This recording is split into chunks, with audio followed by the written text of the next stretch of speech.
Olá pessoal, em primeiro lugar, eu e a Silvia Coelho queríamos agradecer a cada um de vocês pela participação no programa Mais Cidadão. A toda semana a nossa audiência cresce ainda mais. Como é que nós vamos falar de imóveis? Qual será o imóvel de hoje e do futuro? O que é essencial nos imóveis? Você quer comprar? Você quer vender? Quais são as chances de você ter a sua moradia? E como deve ser essa moradia? Quem faz pesquisa e sabe tudo sobre isso é o Marcos Araújo, ele que é fundador da Data Store. Ele vai estar conosco e você vai ver que vale a pena assistir. E você, Silvia? Olha, Eduardo, eu vou ensinar uma receita imperdível. Eu acho que é uma das receitas mais espetaculares que eu aprendi na minha vida. Eu aprendi com uma amiga muito querida, que é a Nancy Trabus. E, gente, ela deu todos os segredinhos. E olha, esse é um quibe cru e recheado. Vai ser, então, imperdível. É imperdível, Eduardo, é dos deuses. E olha, tem que trancar as 7 chaves. A gente espera você daqui a pouquinho. Um abraço.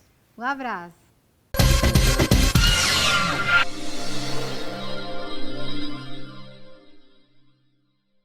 Bom, em primeiro lugar, a gente queria agradecer a você pela sua participação aqui no programa Mais Cidadão do Canal 8. Hoje nós vamos falar com o Marcos Araújo. Ele que é um especialista em mercado imobiliário, mas não é qualquer especialista. Ele fala do mercado de hoje e do futuro. E você vai ver como ele pode fazer isso.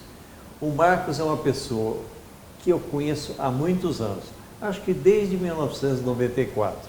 E ele vai contar um pouco dessa história. Obrigado, Marcos, por estar aqui conosco.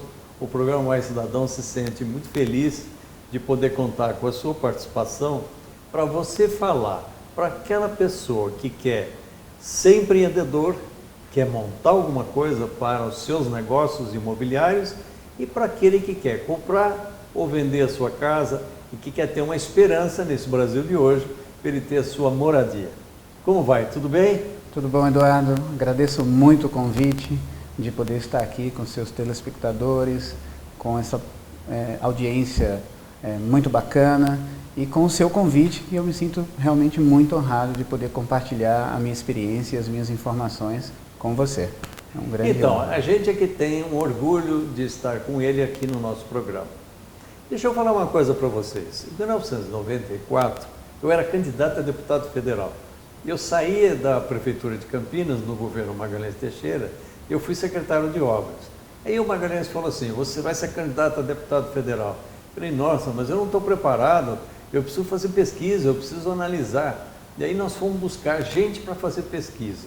Tinha várias empresas grandes, já tradicionais, aqui na cidade de Campinas, mas apareceu um mocinho, recém-formado em estatística na Unicamp, estava montando sua empresa, ele veio e falou assim, eu sou capaz de fazer, o meu preço é melhor, eu vou trazer um produto para vocês que vai ser muito bom.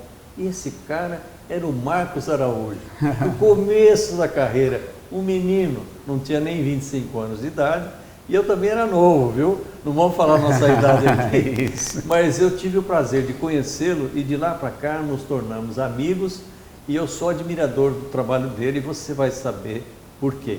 Foi isso ou não foi, Marcos? Exatamente isso. Na verdade, eu falei para você que eu tinha uma empresa, mas não tinha nada, tá? Tinha muitas ideias, na verdade, mas estava disposto a pô-las em prática, né? A colocá-las em prática. Aquela foi uma situação muito especial porque o país realmente estava muito conturbado. Nós tínhamos ali uma mudança de moeda, né? Um cenário de mudança de moeda. Nós tínhamos a URV, que é a Unidade Real de Valor, que havia sido introduzido pelo ministro da Fazenda do Itamar Franco, Fernando Henrique Cardoso, né? Que era candidato a presidente naquela mesma eleição. Pois é, então o Plano Real começava ali. Começava ali. E exatamente ali começou a minha história com trabalho e com dinheiro, tá? Na hora certa. Eu me lembro viu, Marcos, eu me lembro que a inflação antes do Plano Real era 80% ao mês. Você imagina? Uma coisa que você pagava 100 hoje, no mês que vem você ia ter que pagar 180. Era um absurdo total. Exatamente. Enfim, o Plano Real foi colocado. Eu acho que o país entrou numa estabilidade financeira melhor e tal. E hoje nós estamos aqui, ele fazendo pesquisa e eu fazendo o programa junto com vocês. e a gente queria falar um pouco do mercado imobiliário. Para nós, a gente queria saber o que a sua empresa faz, a Data Store, que está permitindo que você lance livros, faça quase uma centena de palestras no Brasil inteiro e possa dizer para alguém assim, faz o seu empreendimento aqui nesse lugar que vai dar certo. Exatamente. Ou então, imagine que você vai comprar alguma coisa, pensa em tal perfil de compra que para você dá certo. Eu queria saber o que você tem para nos dizer sobre isso. Então, na verdade, o mercado imobiliário, ou seja, o mercado de imóveis, assim como muitos outros mercados, eles são aleatórios. Ou seja, existem milhões de possibilidades de vendas, ou seja, pessoas querendo adquirir produtos, como por exemplo o mercado financeiro. E o mercado de imóveis, o mercado de alimentação é aleatório, porque envolve a preferência das pessoas. Então esses mercados e essas preferências não conseguem ser explicados pela matemática. A matemática é extremamente exata. Então a matemática serve muito para explicar os fenômenos da natureza, que são exatos. Sim. Então, quantas horas tem o dia, quantos minutos tem o dia, quantos segundos tem o dia, qual é o movimento da Terra em torno do Sol, a matemática explica.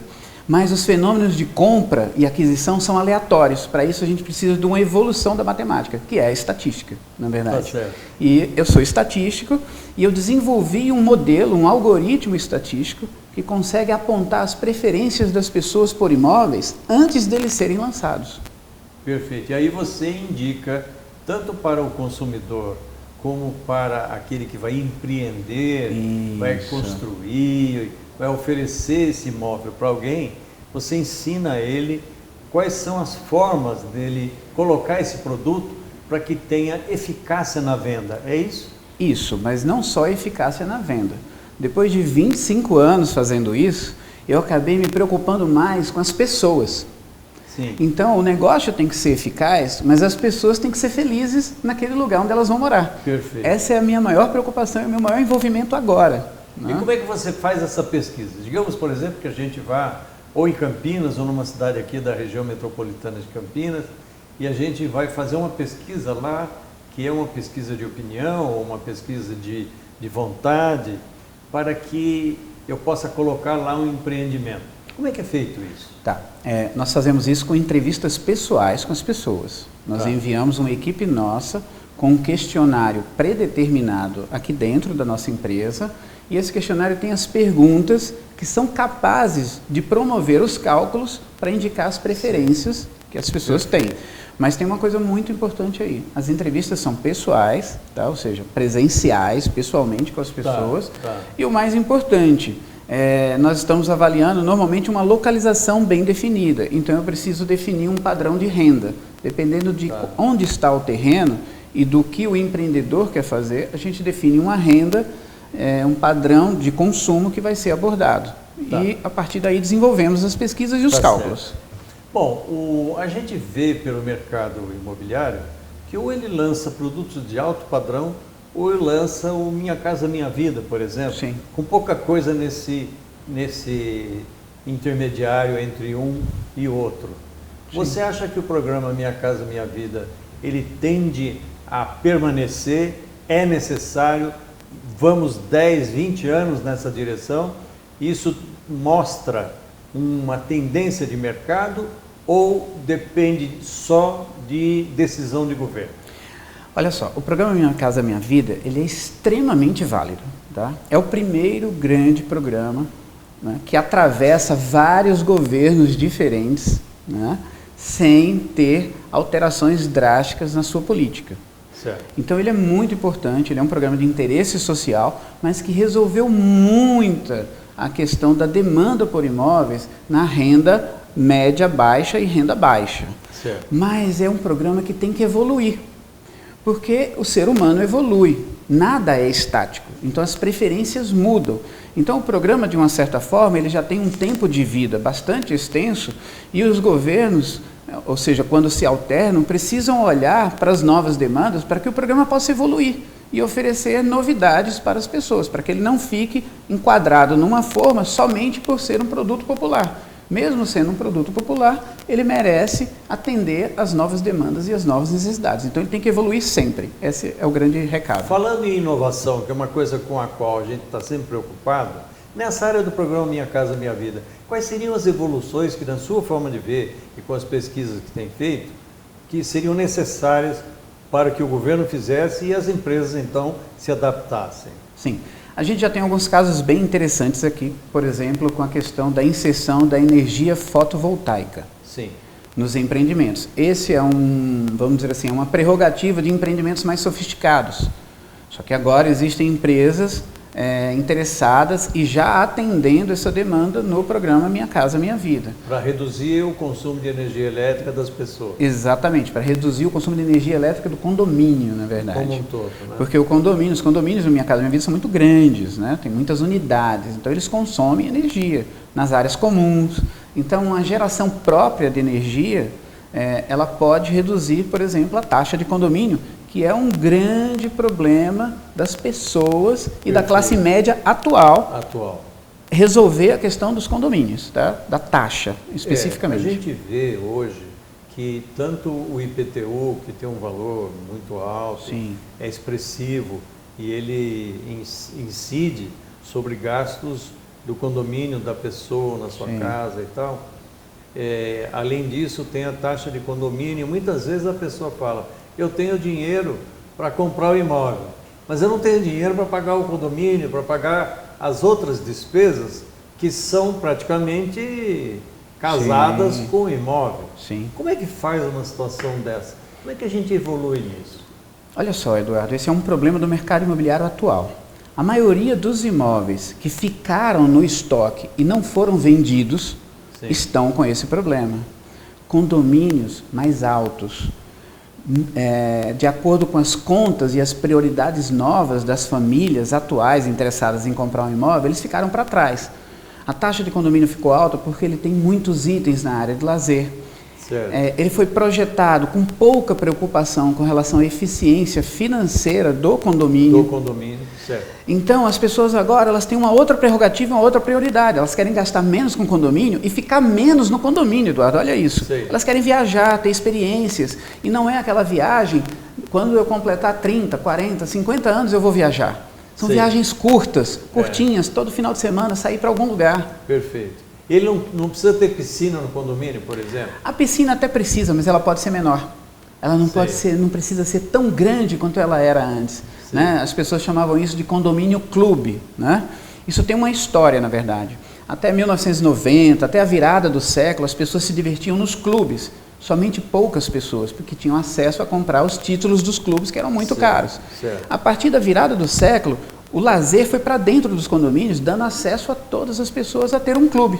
Certo. Só que agora as pessoas estão se divertindo de forma diferente. O entretenimento está no smartphone, por exemplo, para a garotada, no YouTube, por exemplo. Elas descem pouco para usar a área de lazer e a área de lazer está custando manutenção. Ela está produzindo custos de manutenção. Então essa grande mudança traz agora, para a nova década, né, que se inicia agora, 2021, nós temos um consumidor querendo pagar menos condomínio e ter mais experiências fora, com viagens curtas. Uma outra coisa que eu vejo também é uma necessidade de mudança em relação ao número de garagens disponíveis em cada apartamento. Por exemplo, antes tinha apartamento com 3 vagas de garagem, hoje 2 vagas ou 1 vaga de garagem. Eu vejo gente falando o seguinte: eu não tenho carro, eu tenho moto, eu preciso de um espaço pequeno para estacionar, eu se precisar sair com compras, não sei o quê, eu chamo um aplicativo, Uber ou qualquer outro, que seja aplicativo de transporte coletivo, e aí ele não precisa do carro, portanto ele não precisa da vaga, portanto ele pode pagar menos pela compra que ele faz. E as empresas também não precisam oferecer tantas vagas, a prefeitura não precisa cobrar a necessidade de ter tantas vagas naquele condomínio. É mais ou menos isso que você detecta? É exatamente isso, na verdade. Nós tivemos uma grande expansão da compra dos carros entre 2009 e 2013 e tivemos uma grande retração. Na verdade, quem tinha um carro foi ter 2 e foi ter 3 até 2012, ficou com -1 de 2014 até 2019. Perfeito. Então, isso se deve não só à questão da dificuldade financeira que a crise impôs, mas também à mudança de hábito. entraram os aplicativos e muita gente aderiu. Agora, na classe média, o grande comportamento é, vamos ficar com um carro só, que fica com a esposa por causa do filho único, inclusive. Para levar na escola, coisa o marido assim. Fica de aplicativo. Né? E tem ônibus para levar as crianças na escola também, e tem né? condução, logo teremos serviços, inclusive, por aplicativo para levar as crianças na escola. Exatamente. Tá? E me fala uma coisa, a casa inteligente, dentro dessa perspectiva, ela ainda se impõe ou é um luxo que não precisa? Não, a inteligência do imóvel, ela é a grande tendência para até o final do século. Tá? Eu estou prevendo, não só nas minhas entrevistas, até mesmo no livro que eu estou escrevendo, em residências, apartamentos responsivos, ou seja, casas que interpretam o seu humor e interpretam o seu estado de saúde, os seus batimentos cardíacos e promovem o seu bem-estar. Tá? Isso é coisa muito para o futuro ou já está aí? Olha, a partir da metade do século a gente já vai ter os primeiros casos de apartamentos, cápsulas responsivos, tá? Por exemplo, um pouco mais de oxigênio precisa se acalmar um pouco mais. Ele promove esse ajuste. Tá bom. Então daqui a pouco a gente continua, nós vamos fazer um breve intervalo comercial. Tenho absoluta certeza que todo mundo está apreciando muito, porque o Marcos sabe tudo, não apenas do passado no mercado imobiliário, mas daquele imobiliário que você vai ver lá na frente, no futuro. Até já.